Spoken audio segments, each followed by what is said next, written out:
Hey, I've seen this one. This is a classic. This is where Ralph dresses up as a man from space. It opened on July 3rd, 1985, was rejected by every studio in Hollywood more than 40 times before Universal said yes, made $393 million worldwide on a $19 million budget, and became the highest-grossing film of the entire year.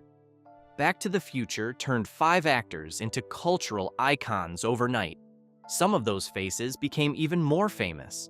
One of them changed the conversation about what Hollywood could do with an actor's likeness. And at least one of them has spent the last 30-plus years doing something none of us saw coming. Here's the Back to the Future cast, then and now in 2026. And yes, I'll bet you won't recognize all of them today. Michael J. Fox, Marty McFly. Michael Andrew Fox was born on June 9, 1961 in Edmonton, Alberta, Canada, the fourth of 5 children of William Fox, a career officer in the Canadian Armed Forces, and Phyllis, a payroll clerk. His family moved through a series of military postings during his childhood, various Canadian towns and bases, before his father retired from the Army in 1971 and settled the family in Burnaby, British Columbia.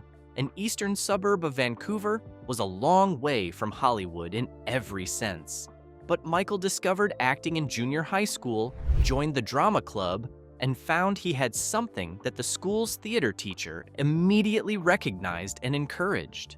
By his early teens, he had landed a role in a CBC children's series called Leo and Me.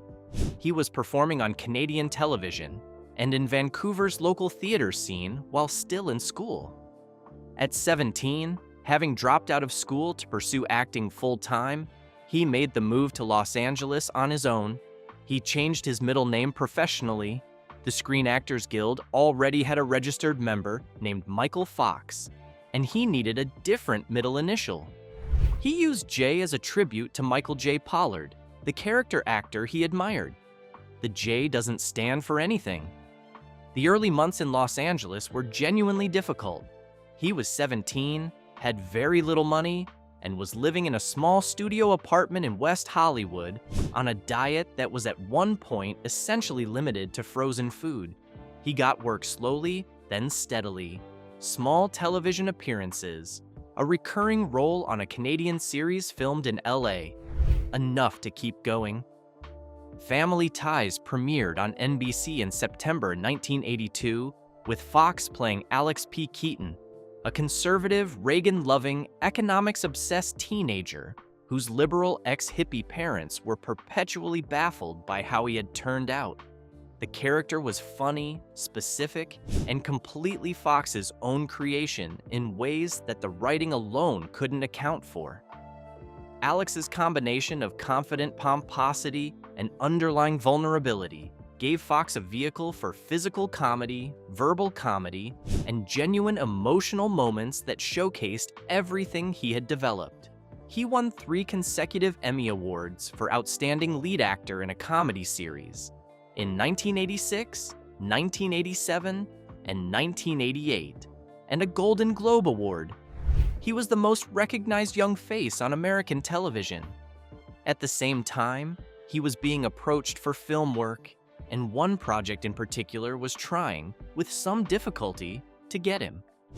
Back to the Future had been in development since Zemeckis and Gale had conceived the story in 1980.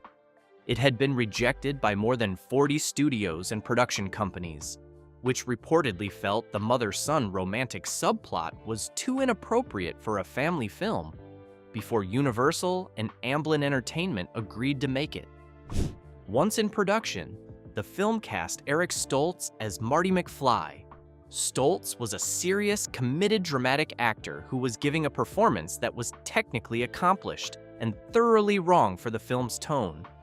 After 5 weeks of shooting, with $4 million already spent on footage that would largely be discarded, Zemeckis and producer Steven Spielberg made the decision to replace Stoltz with Fox, even though Fox was in daily production on Family Ties and was contractually committed to that show above anything else. Fox agreed to do both. For months, he filmed Family Ties during the day and Back to the Future through the night, with overnight shooting schedules that regularly kept him on set until 2:30 or 3 o'clock in the morning. It is one of the more remarkable feats of professional endurance in the history of 1980s Hollywood production. He was 23 years old. The film opened on July 3rd, 1985. Fox was already a television star going into it. He emerged as a movie star of the first order with the particular cultural weight that comes from a film that genuinely passes into the collective memory of a generation. The reviews were strong. The audiences were enormous. The box office was staggering. He followed Back to the Future with Teen Wolf later in 1985, then The Secret of My Success in 1987, Bright Lights, Big City in 1988, Casualties of War in 1989, and the two sequels, Back to the Future Part 2 and Part 3, in 1989 and 1990. Casualties of War, directed by Brian De Palma, was a serious Vietnam War film in which Fox played a soldier who witnesses a war crime committed by members of his own unit. It was a deliberate departure from his comedic persona, and the performance received real critical attention. Then, in 1991, while filming the comedy Doc Hollywood in Florida, he noticed a tremor in the little finger of his left hand. He initially attributed it to a muscle injury from sleeping in an awkward position. A consultation with a neurologist in Los Angeles produced a diagnosis of early-onset Parkinson's disease. He was 29 years old, at the peak of his professional life, with a wife he'd married 3 years earlier and a 2-year-old child. He kept the diagnosis private for 7 years. This was, by any standard, an extraordinary act of professional continuation under genuinely difficult circumstances. During that period, he took the starring role in Spin City, a political comedy about the deputy mayor of New York City, which ran on ABC from 1996 to 2000, and for which he won an Emmy Award in 2000, his fourth Emmy, and one that came while he was managing Parkinson's symptoms that the public couldn't yet see. He appeared in The American President with Michael Douglas in 1995, provided the voice of Stuart Little in the animated films, and maintained a visible professional presence while keeping his condition entirely private.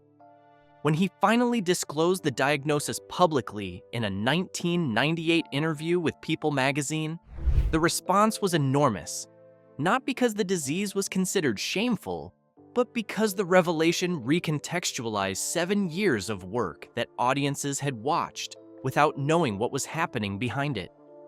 In 2000, he established the Michael J. Fox Foundation for Parkinson's Research. The foundation has become, over the following 25 years, the largest private funder of Parkinson's research in the world. By the time of the foundation's 25th anniversary in 2025, it had raised and invested more than $2.5 billion in research aimed at understanding, treating, and ultimately curing the disease. A landmark study published in recent years, funded partly by the foundation, identified a protein in spinal fluid that can detect Parkinson's years before the first symptoms appear. The kind of early detection tool that could eventually transform how the disease is managed and treated. Fox received the Presidential Medal of Freedom in 2025. He announced his retirement from acting in 2020, describing the cognitive demands of memorizing lines as increasingly difficult to manage consistently with a neurological disease that affects memory and concentration. He uses a wheelchair to move around and addressed this directly in a 2025 interview with characteristic clarity. "I keep getting new challenges physically, and I get through it. I roll around in a wheelchair a lot, and it took some getting used to. You take the good, and you seize it." A documentary about his life. Still, a Michael J. Fox movie was released to wide critical acclaim in 2023. He is 64 years old in 2026, married to Tracy Pollan for 38 years, with 4 children, Sam, Aquina, Schuyler, and Esme.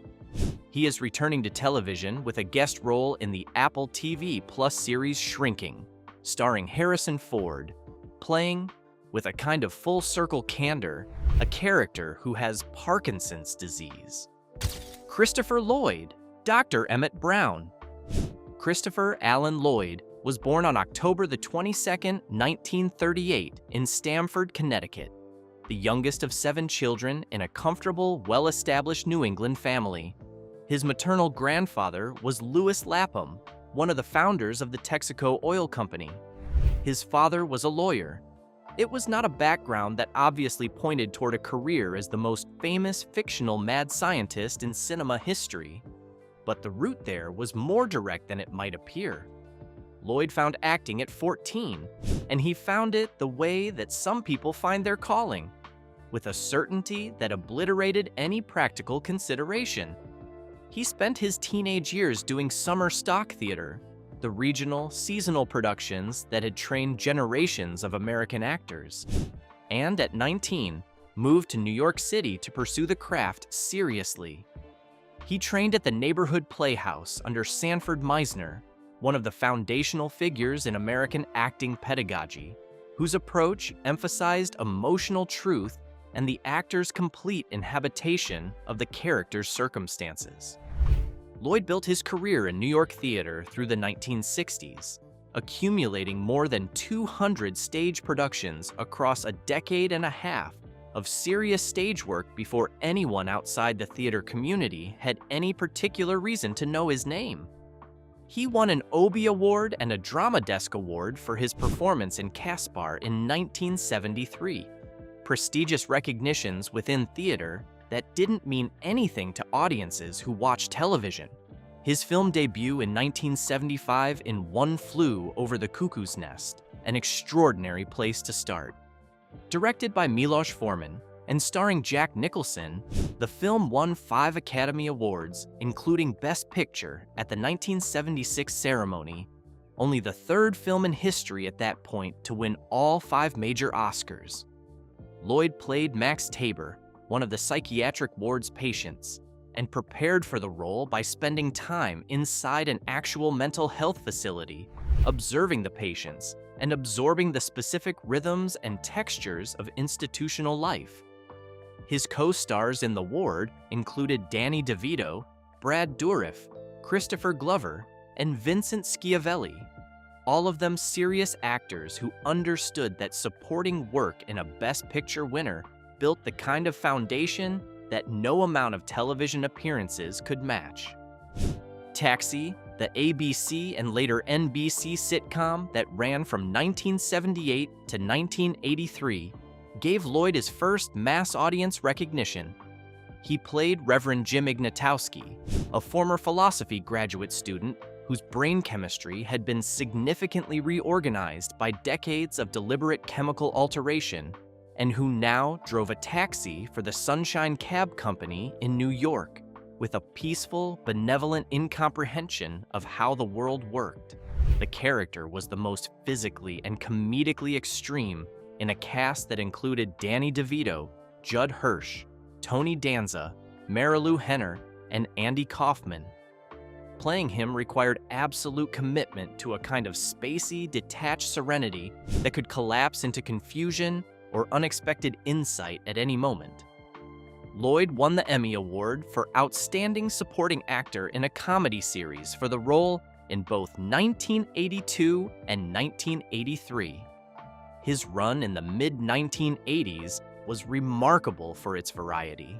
Star Trek III, The Search for Spock in 1984, in which he played the Klingon Commander Krug with a focused ferocity that had nothing to do with Reverend Jim. Back to the Future in 1985. Clue in 1985, playing Professor Plum, who framed Roger Rabbit in 1988 for Zemeckis as Judge Doom, a character who revealed himself in one of cinema's more genuinely frightening moments of the decade. to be something much worse than he initially appeared. The Addams Family in 1991 and its sequel in 1993 as Uncle Fester, bald, broad, gleeful, and the actor's most overtly physical role since Reverend Jim. Through it all, the Back to the Future connection remained the most culturally prominent. Lloyd has spoken about the franchise's hold on audiences across generations with what appears to be genuine appreciation.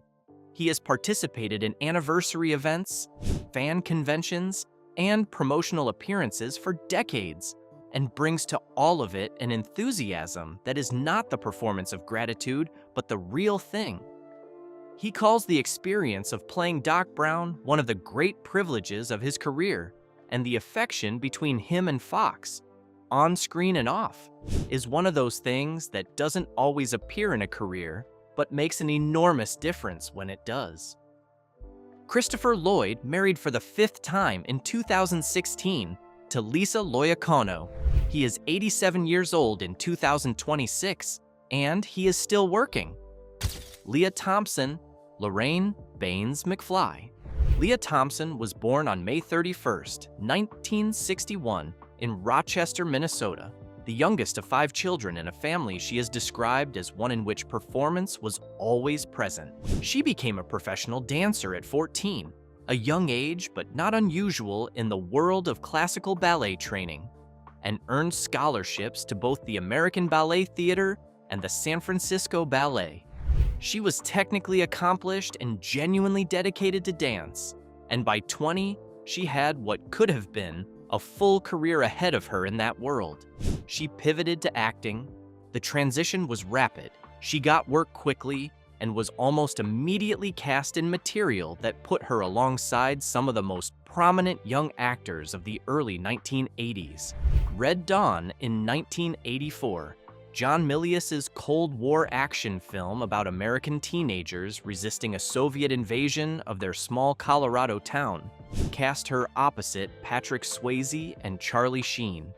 It was the kind of film that made every participant more recognizable, and Thompson came out of it with a level of industry attention that the ballet world had never offered. She filmed Back to the Future at essentially the same time, and her role required a technical double challenge that deserves more attention than it typically receives. She played Lorraine Baines McFly at both 17 in the 1955 sequences and 47 in the 1985 framing story. The same actress in the same film, aging 30 years in either direction from her actual age of 23. The older Lorraine required aging makeup and prosthetics, which Thompson wore without the seams showing. The younger Lorraine required a physicality and emotional quality that suggested teenage innocence and the specific mixture of romantic excitement and naivety that the plot demanded, including the sequence in which young Lorraine develops feelings for Marty, not knowing she's looking at her own son from 30 years in the future. Thompson made the emotional logic of that situation work through complete commitment to the character's point of view. The film's entire dramatic engine, the question of whether Marty could get his parents together before he ceased to exist, depended on Thompson making her character's romanticism completely believable. After Back to the Future, she appeared in Howard the Duck in 1986, a film that became a famous box office disappointment, alongside Leah Thompson's signature quality of committing fully to material regardless of whether the material cooperated. She starred in Some Kind of Wonderful in 1987, the John Hughes-produced drama directed by Howard Deutsch, and the professional relationship with Deutsch became a personal one. She and Deutsch married in 1989 and have remained married. They have 2 daughters, Zoe Deutsch, who has built a significant acting career of her own, and Madeline Deutsch, also an actress.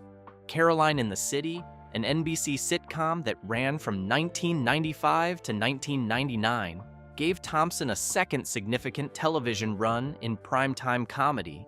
The show performed solidly through 4 seasons. In the 2000s, Switched at Birth, the ABC family drama that ran from 2011 to 2017, gave her a long-running dramatic role as a middle-class mother, navigating the discovery that her daughter was accidentally exchanged with another child at birth. She also directed multiple episodes of the series, a creative expansion that reflected a professional ambition that had always existed alongside her acting career, and that has become increasingly central to how she defines her professional identity. Lea Thompson is 65 years old in 2026. She continues to work in both acting and directing with a consistency that spans 5 decades of professional life. Thomas F. Wilson, Biff Tannen. Thomas F. Wilson was born on April 15, 1959, in Philadelphia, Pennsylvania, and grew up in an environment where humor was always present as a mode of engagement rather than a professional goal. He developed as a stand-up comedian before acting became his primary professional pursuit, and the comedian's instincts for timing, for the specific physical detail that makes a punchline land, for the commitment that turns a joke from funny on paper into actually funny in a room, run through everything he does. He was cast as Biff Tannen at 26, having worked steadily in television and film without producing anything that stood out from the crowd. The role changed that completely, and it changed it in ways he has been thoughtful and public about processing ever since. Biff was conceived as a simple bully, but Wilson understood the character from the inside in ways the writing didn't require. Biff's essential quality is a confident obliviousness. He genuinely doesn't know he's stupid, has confused physical dominance with intelligence, and cannot understand why the world doesn't simply organize itself around his preferences. This is funnier and more specific than a simple antagonist needs to be, and it was Wilson who gave Biff that quality of absolute self-certainty. He played 3 distinct Tannens across the trilogy: Biff in 1985 and 1989, Griff Tannen in Part 2, and Buford Mad Dog Tannen in Part 3, each requiring a different energy and a different relationship to the same underlying personality operating across 3 different centuries of American history. It is a more technically demanding contribution to the franchise than is generally recognized. After the trilogy ended in 1990, Wilson worked consistently in television, most notably in Just Shoot Me in the late 1990s, and maintained a career as a stand-up comedian and performer that gave him a direct relationship with audiences on his own terms. He wrote a song called Questions that consists entirely of the questions he gets asked about Back to the Future at every public appearance. Is that DeLorean a real time machine? What was Michael J. Fox like? And the existence of the song and the fact that he performs it with genuine affection rather than exhaustion tells you something about how he has decided to relate to the franchise's hold on his professional identity. He is also a visual artist and a musician, pursuits that have been part of his life throughout. Thomas F. Wilson is 67 years old in 2026. Claudia Wells, Jennifer Parker. A brief note on Jennifer Parker. Claudia Wells, who played Marty's girlfriend in the original film, did not return for the sequels, not because of a contract dispute or an artistic disagreement, but because her mother was seriously ill, and Wells chose to step away from Hollywood to care for her. Elizabeth Shue replaced her in the role for Part 2 and Part 3, and the final scene of the first film was later reshot to substitute Shue for Wells in the version that opens Part 2. Wells returned to acting later in life, and has made occasional appearances at Back to the Future fan events over the years. Crispin Glover, George McFly. Crispin Hellion. Glover was born on September 20th, 1964 in New York City. His father is the actor Bruce Glover, best known for playing Mr. Kidd in the James Bond film Diamonds Are Forever in 1971, which meant that Crispin grew up with an inside understanding of how the film industry worked and what it could and couldn't accommodate. He attended Hollywood High School, and his instincts were already distinctively strange and interesting by the time he arrived in the entertainment industry as a young man. His performance as George McFly in the original Back to the Future is one of the finest things in the film. a portrait of a timid, apologetic, self-defeating man who has organized his entire personality around avoiding the confrontation he most needs to have. George McFly's journey from anxious, shuffling paralysis to the single act of physical courage that changes his family's life forever is the emotional core of the story. Marty's time travel adventure is the plot. George's transformation is the meaning. Glover played him with a physical specificity that made every element of his interiority visible. The slightly hunched posture, the quality of his voice when he was trying to avoid conflict, the way his eyes moved when someone presented him with the prospect of a situation he couldn't control.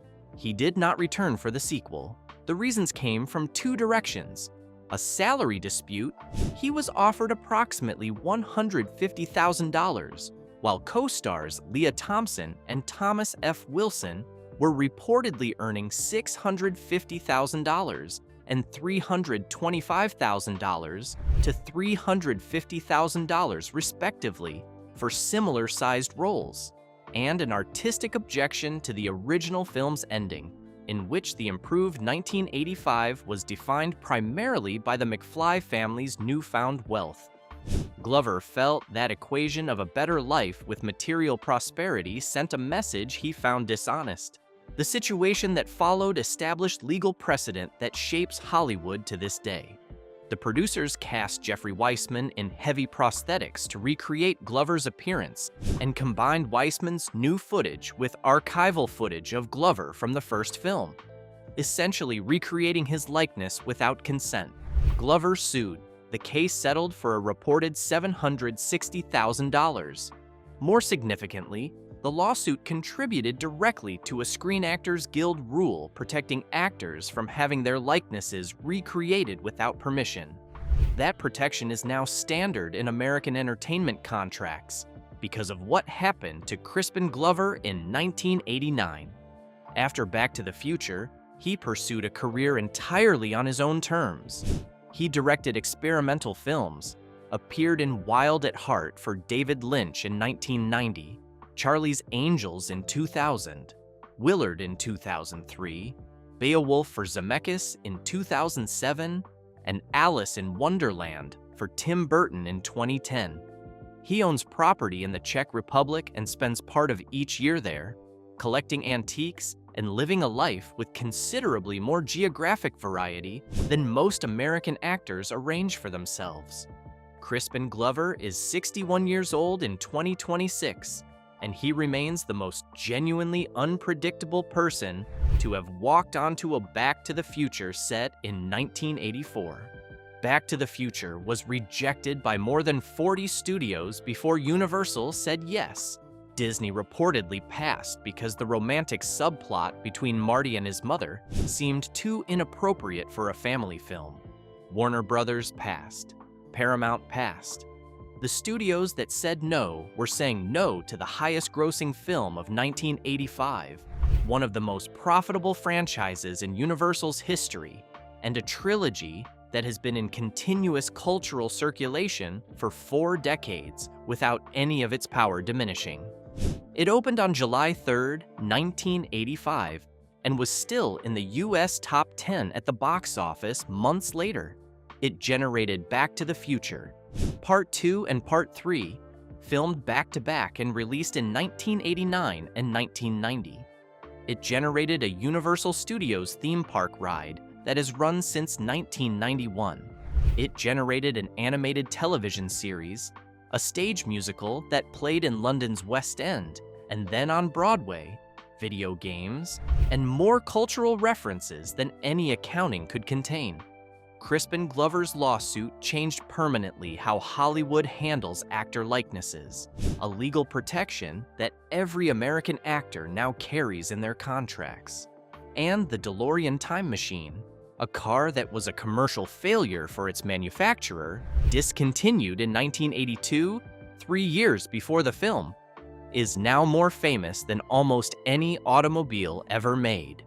41 years after the film opened, Michael J. Fox is 64 years old in 2026, living with Parkinson's, using a wheelchair, the Presidential Medal of Freedom, now among his credentials, the foundation he built, having invested more than $2.5 billion in research for a disease that has been part of his life for more than half of it. He is returning to television in 2026. Christopher Lloyd is 87 years old and still working. Leah Thompson is 65, still acting and directing. Her daughter's now following her path into the profession. Thomas F. Wilson is 67, still performing stand-up, still answering the questions, the actual song. Crispin Glover is 61, making films on his own terms, which is what he was trying to tell everyone in 1985. The ones who were there in 1985 carried the film forward. Some of them changed in ways the film itself couldn't have predicted. All of them kept going. If this kind of film history is what brings you here, hit that like button and subscribe. There's a lot more of it coming, and we'll see you for the next one.